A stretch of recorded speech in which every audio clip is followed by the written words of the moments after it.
Hey everybody, Quarantino here. I'm ready for part 3. Got my notes, fired up, gonna do this all one take again. So, if you'd seen part 2 of my Congo adventure with Susan, we had just powered our way through a security checkpoint at the edge of Virunga National Park on our way to a so-called luxury resort. So we get to this resort and I am actually shocked by its presence here. It looks as though an alien took a 5-star resort from another part of the planet, lifted it up, and transported it here to the middle of nowhere. It's incredible. It's a 5-star hotel.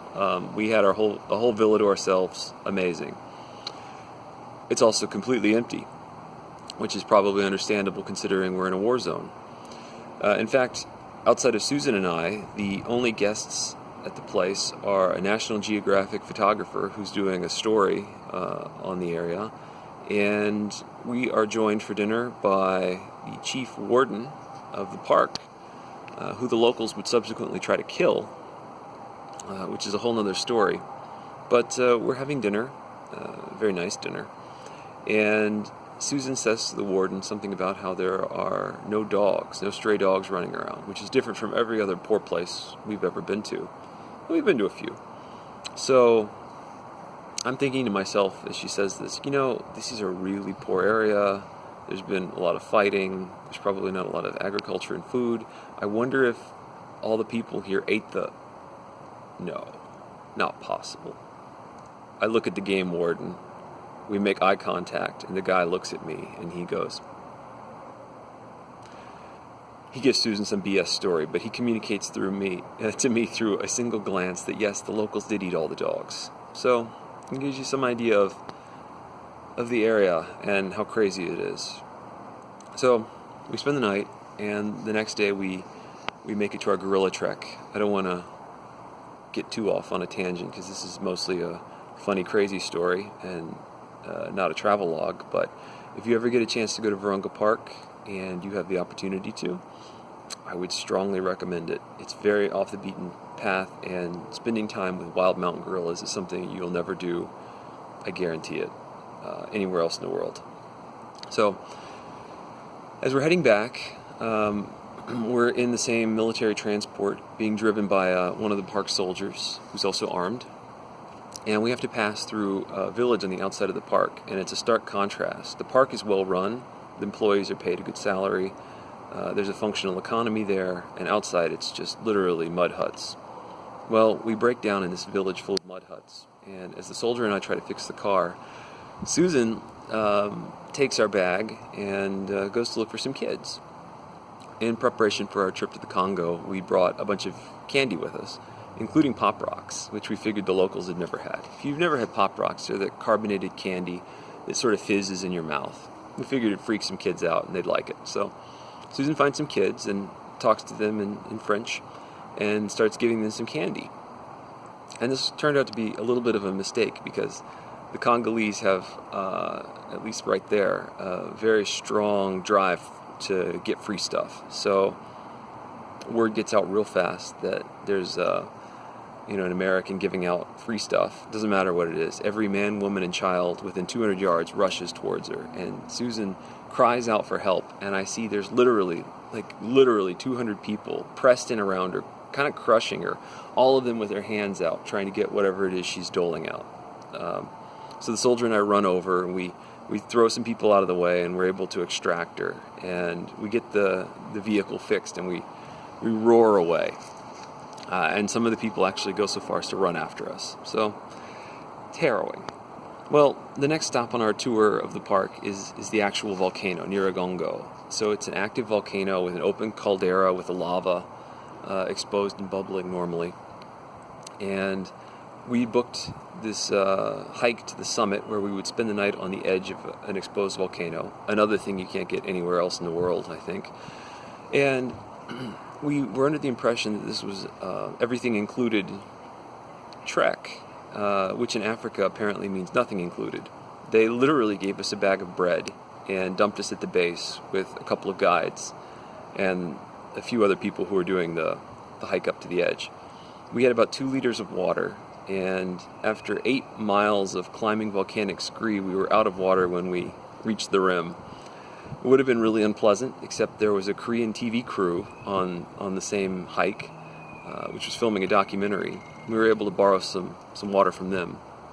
Anyway, we slept in this freezing cold hut on the edge of this volcano, and it was just absolutely crazy. There was this red glow that never went away, and even with the warmth from the caldera, in the middle of the night I woke up freezing, and Susan had rented a sleeping bag beforehand, but I hadn't. I thought it was a ripoff, unwisely, and I was having difficulty breathing in the thin air and the cold, and I told Susan I thought I might be dying, and she looked over and noticed that I was wearing a pair of underwear as a hat and realized that I was serious. So she invites me into her sleeping bag, and we spent the entire night nose to nose in a sleeping bag built for one person. In the morning, Susan had to use the bathroom. They had a little four-walled plywood thing on the side of a hole in the volcano where you were supposed to go to the bathroom. And with the high wind, the door wouldn't stay shut. So Susan asked me to guard the door while she went to the bathroom. And as I'm standing there in the cold, on the edge of a volcano, in the semi-pre-dawn darkness, I start thinking that love is sharing your sleeping bag with your much larger significant other when they're freezing to death. And love is probably also holding the door shut on the side of a volcano while your lover makes her morning plop.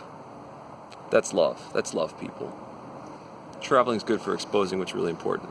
So, we spend a just awesome morning looking down in the darkness at this active volcano, and then we go back. And this whole trip has been so crazy that Susan and I have begun saying the only bit of Swahili we know, which is Hakuna Matata from the, Lion King, and basically means, whatever, go with it. And every time something crazy happens, when the truck breaks down, when it takes 4.5 hours to get a meal, we just say Hakuna Matata. So we finished, we're driving back, and we're on semi-paved road at this point, and we have maybe 3 close call traffic accidents in like 3 miles as we head back to the border. And the last one, we miss another person on a motorcycle by like an inch, almost kill him. I look over at Susan, with the Jesus, that was close, and she goes, Hakuna Matata, and behind her I see the driver go, oh yes, Hakuna Matata. So that was mostly our time in the Congo, but there's a little postscript to this. We get back into Rwanda and get back to the capital, and our flight is canceled, and they bump us. We have to spend the night in Kigali, unplanned, and I see an opportunity, and I lie to the airline and say that we'd spent the previous night in the Hotel Des Mille Collines and ask for them to put us in it for tonight, and they agree. Hotel Des Mille Collines, if you're a film aficionado, is the hotel where they filmed Hotel Rwanda. So we're actually staying in Hotel Rwanda, which is another quote-unquote 5-star hotel. Unlike the one in the Congo, though, 5-star doesn't mean as much in Rwanda, apparently. I have in my notes to describe the Mills Collin, the room we had. The baseboard fell off, and exposed nails were there to step on. There was a half-empty mini shampoo bottle. That was the only soap provided. Again, it cost $280 American to stay there overnight. And there was a pack of condoms in the nightstand next to the Bible, which was still there.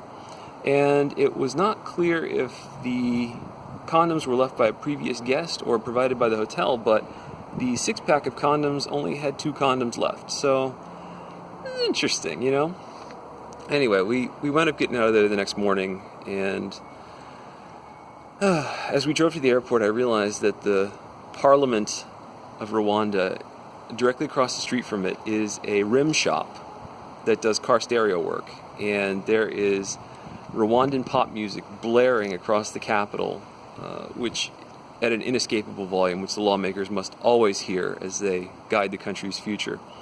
I pointed this out to Susan. Susan looks at me and goes, Hakuna Matata. Hope you enjoyed this one. We'll be back tomorrow with another Quentin Quarantino story.